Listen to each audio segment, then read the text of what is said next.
The old man walked in with the sun still clinging to his back, as though the road itself had followed him into the bank. Shirtless, skin tanned by decades of sun, a dusty canvas sack slung over one shoulder like a memory too heavy to put down. He wasn't just a man out of place. He was a story no one expected to walk through glass doors. Jeremiah, Jem, Collins, as he was once known in the circles that mattered, had chosen a life of silence long ago. But today, silence was walking into the heart of money, legacy, and judgment. His shoulders carried more than the weight of his sack. They carried the silence of decades, the quiet scars of being underestimated, misjudged, and forgotten. The bank floor gleamed beneath his feet, polished like a mirror meant to reflect power and professionalism. Around him, the air turned uneasy. Receptionists dressed in flawless navy uniforms laughed just a moment ago, but now their giggles faltered, caught between amusement and confusion. Their eyes danced across his bare chest, lingered on the fraying seams of his pants, and locked onto the oversized, beat-up sack like it was a threat. They whispered, smirked. Some leaned closer to each other, unable to decide if he was a joke or a mistake. And yet he smiled. A gentle, weathered smile, not one of weakness, but of a man who knew exactly where he was. His footsteps didn't rush. He walked like the floor belonged to him. A receptionist's fingers paused over her keyboard. Another tilted her head, eyebrows raised, lips parted slightly as if a question had formed but hadn't yet found the air. Jem reached the front desk. No words at first, just presence, just silence. And in that silence, something shifted. You won't believe what happens when he reaches the counter. The bank was a shrine to precision and image. Glass counters that gleamed without a fingerprint. Marble floors so polished they mirrored the shoes of those who believed they belonged. Fluorescent lights buzzed softly above, casting their sterile glow on every inch of the room, reflecting appearance but never truth. Behind the front desk stood Tina, mid-30s, dressed in a navy blue uniform crisp enough to cut glass. Her hair was neatly pinned, her makeup flawless, her tone as sharp as her smile. Tina thrived in structure, in the clean division between those who belonged and those who didn't. Her instinct was her pride. She could spot the wealthy, the powerful, the important, before they spoke a word. And today, her gaze landed on Jem like a judgment waiting to be delivered. Jeremiah, Jem. Collins barely noticed her eyes. His attention moved instead to the chaff logo behind the desk, its metal lettering cold and corporate, mounted with the confidence of legacy. He gave a slight nod, as if greeting an old friend who'd forgotten him. Decades ago, his name had echoed through boardrooms, attached to towers and trust funds. He had been a real estate magnate who built wealth brick by brick, then walked away from it all before anyone could write his ending for him. Silence suited him more than stockholder meetings. Simplicity gave him something opulence never did: peace. And now he returned not for applause, but accountability. His sack, slung carelessly but firmly, was no ordinary burden.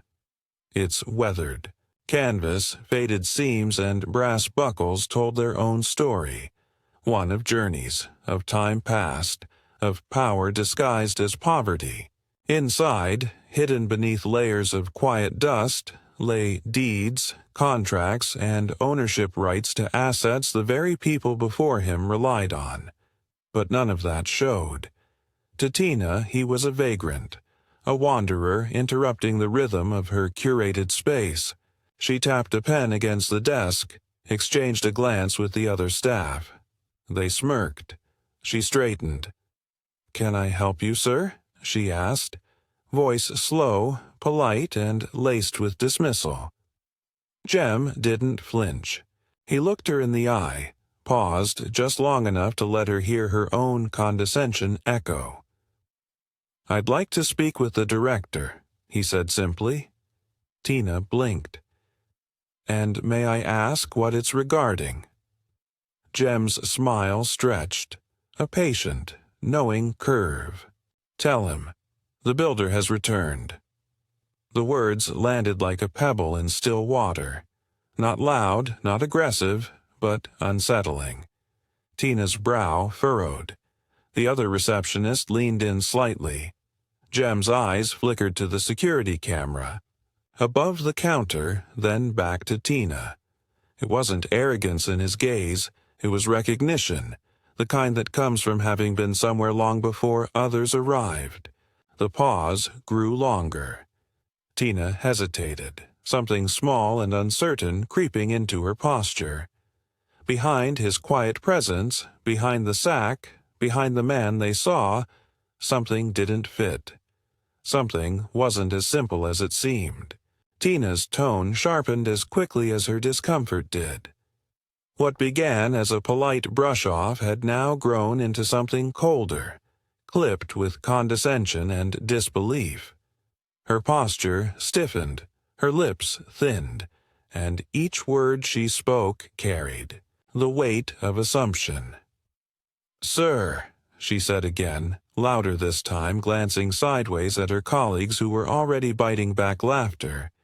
"You can't just walk in here and demand to see the director." The other receptionists tried to stifle giggles, their laughter brittle, like glass shattering quietly against dignity. It echoed louder than they realized, bouncing off marble, bouncing off the man who stood unmoved. Jem remained steady, unshaken. The judgment in their voices didn't reach him, not because he was immune to it, but because he had heard it all, before.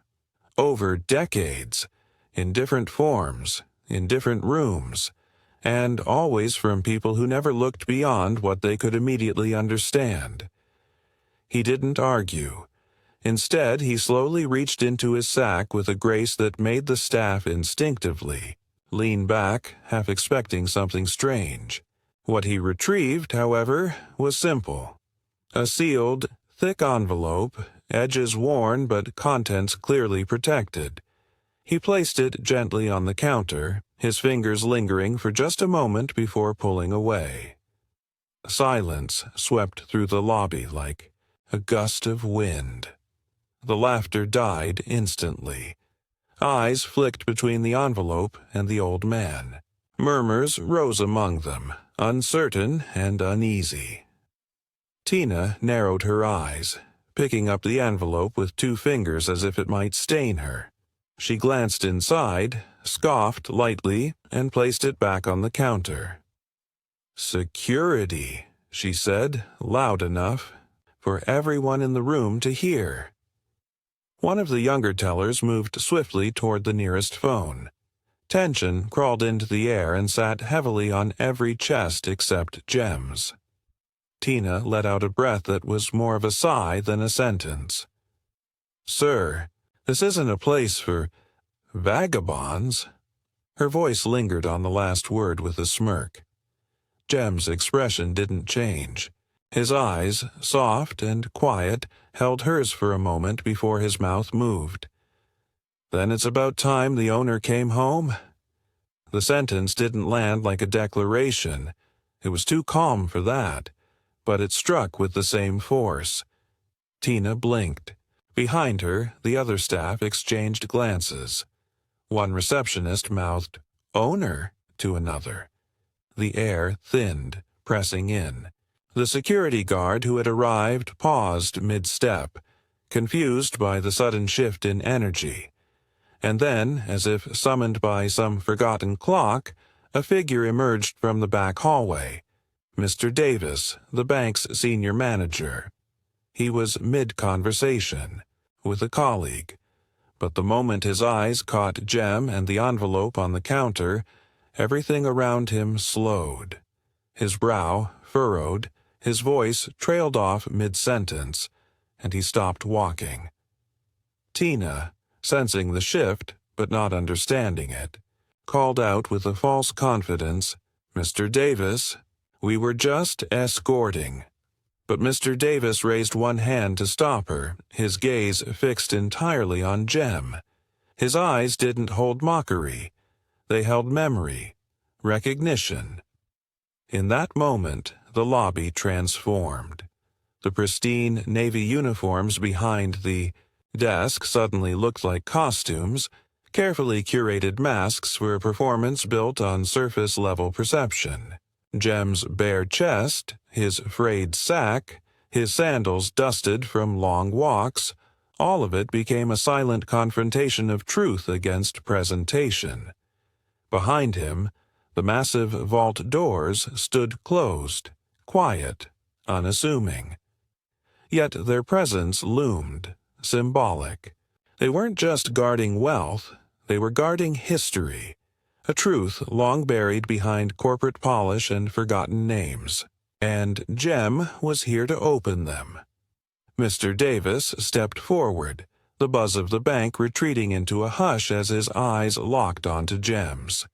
He picked up the envelope with reverence, not hesitation, the kind of stillness reserved for relics or long-lost truths. Slowly, he pulled out the documents, yellowed by time but unbent in authority. His fingers trembled slightly as he unfolded them, his brow tightening with every line he read. The silence in the room grew heavier with each passing second. Each paper turned like a clock hand inching toward revelation. Tina stood frozen, lips parted but without a word to offer. Her earlier arrogance clung to her shoulders like an ill-fitting coat she could no longer wear. Jem didn't speak. He didn't need to. He stood like a tree that had weathered 100 storms, his face unreadable, his stance neither proud nor apologetic. Simply steady.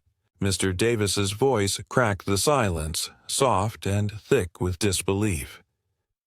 You were the one who funded our foundation."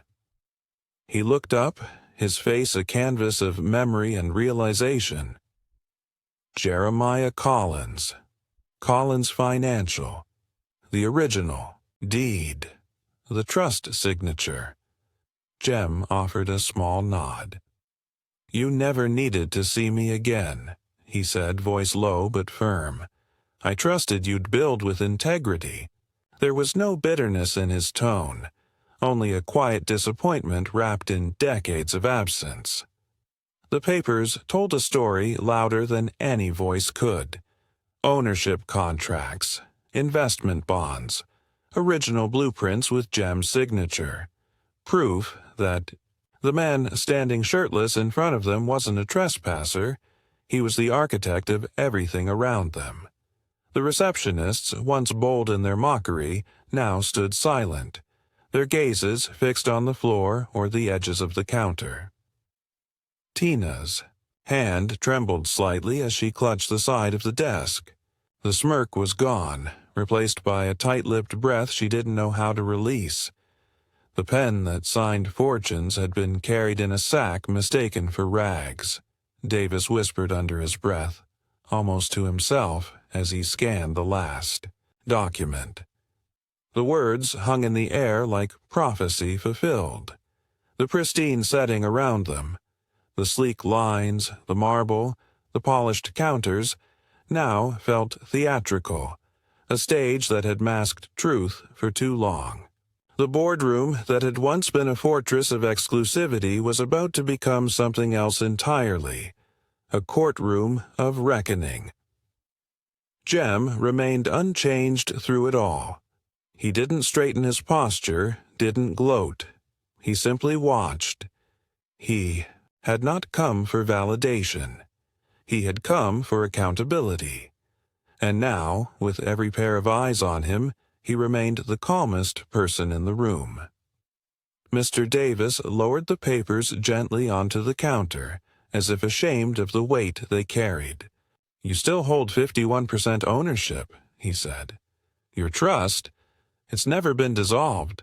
You're still our majority stakeholder." Tina's voice, when it returned, was barely more than a whisper. I didn't know." Her eyes glistened and her shoulders sagged with the burden of what her words and actions had meant just moments ago. Jem turned to her, his gaze not harsh, but honest.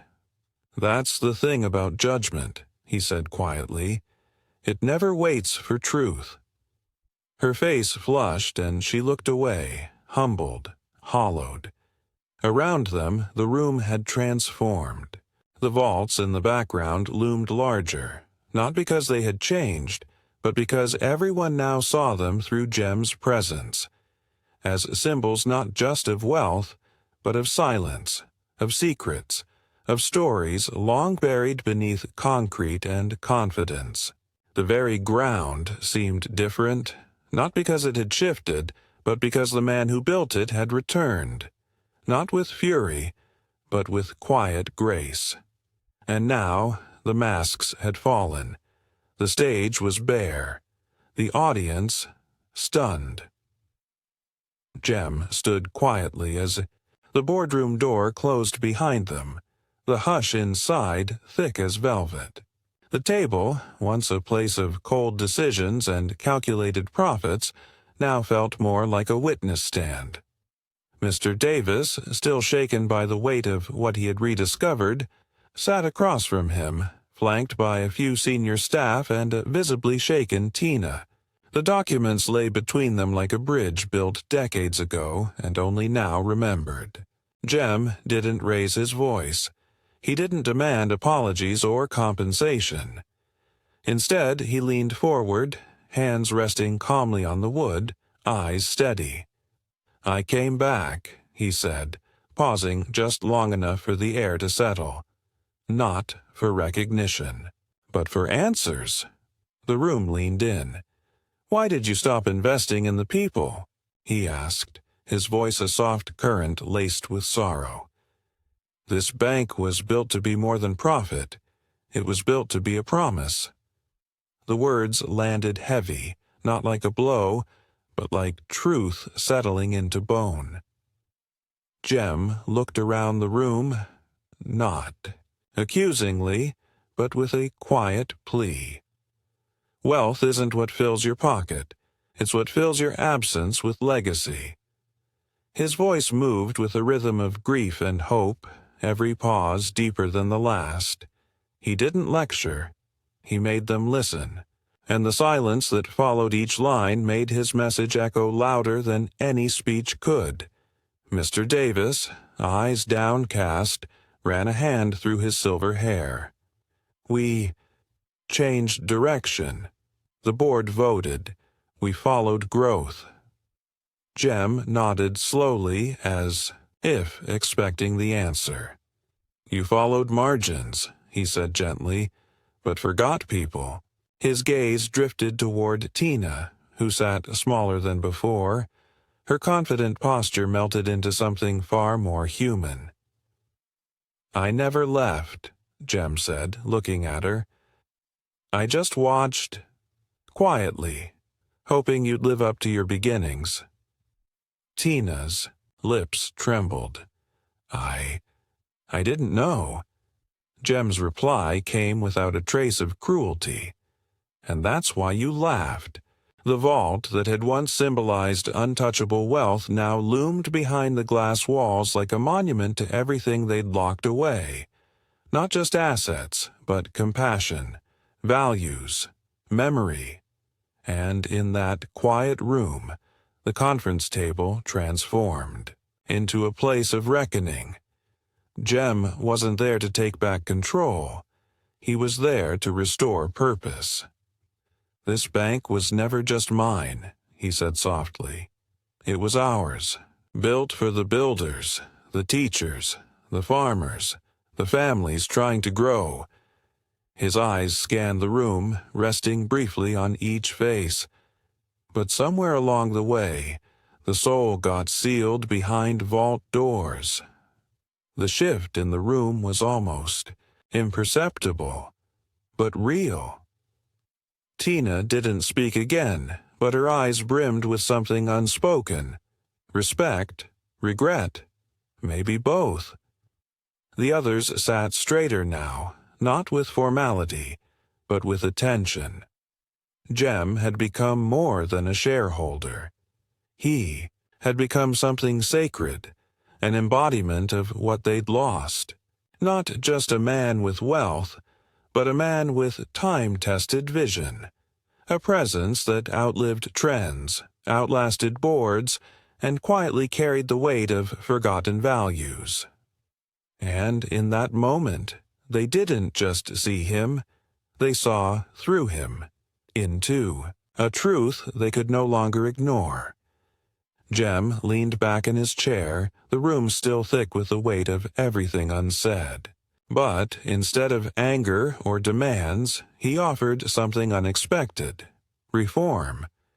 His voice was calm, almost gentle as he spoke of what the bank could become again.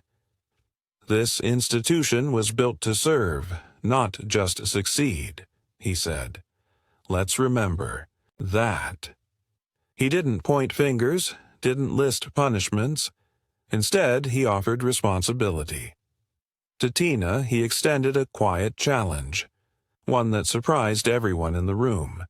You'll lead the new community investment initiative, he said, not because of what happened today, but because you know now what not to repeat. Tina's eyes widened, disbelief flickering across her face, but Jem held her gaze with a firm kindness. The silence that followed his decision was not awkward. It was respectful, reverent. Slowly, the tension began to unravel, replaced with something softer, more honest. The board members who had been stiff with embarrassment began to nod, their expression shifting from defensive to thoughtful. He left not with applause, someone would say later, but with bowed heads behind him, proof that some legacies are built in silence. As the meeting concluded, Jem stood, adjusting the strap of his old sack, which now felt more like a crown than a burden. He turned to Mr. Davis, who reached out, not with a handshake, but with both hands, holding Jem's in a gesture that said, "More than words could." "Thank you," Davis whispered. Jem shook his head gently. "Don't thank me," he said. "Thank the people I walked past for years, who still smiled at a stranger."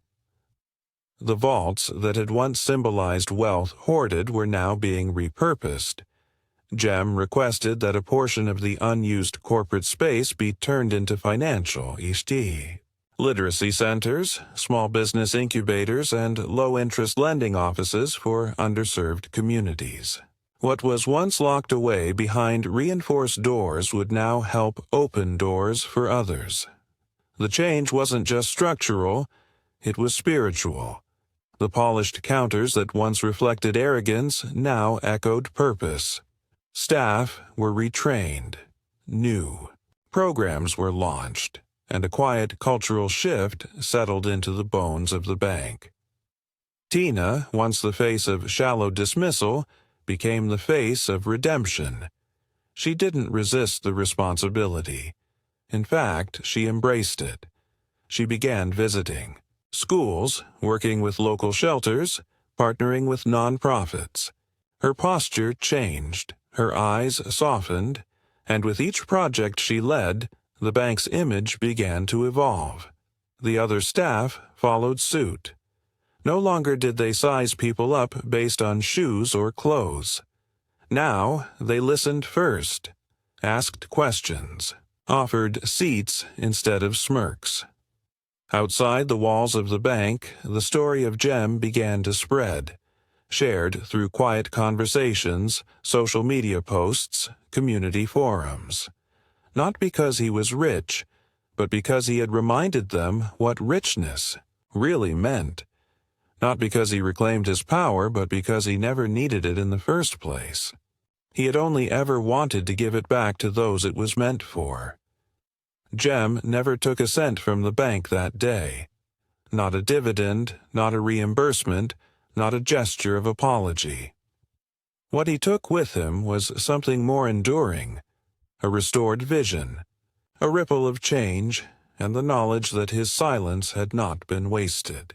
As he walked back through the lobby past the same reception desk where judgment once lived, no one said a word. They didn't have to. The hush that followed him out the door wasn't emptiness. It was reverence.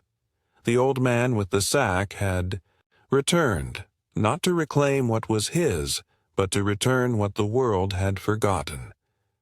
And as the doors closed behind him, he walked away, lighter than before. The man they laughed at had no need for applause. He already owned the room.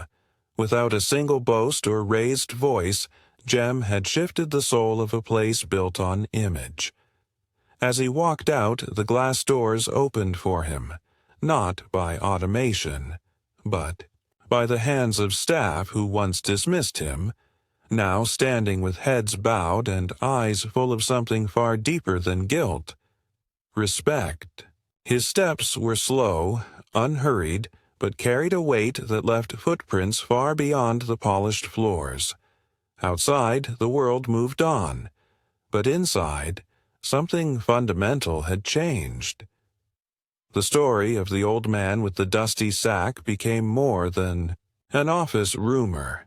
It became a lesson, passed quietly from mouth to mouth, transforming not just the bank, but the hearts of those within it.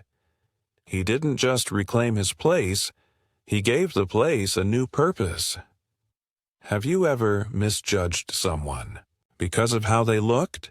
Or maybe you've been the one overlooked, your worth hidden beneath silence and simplicity. If this story touched something in you, share it with someone who needs the reminder. Let it sit with you, grow in you. And if you believe in stories where dignity rises without shouting and legacies are built in silence, follow us for more, because sometimes the quietest people carry the loudest truths.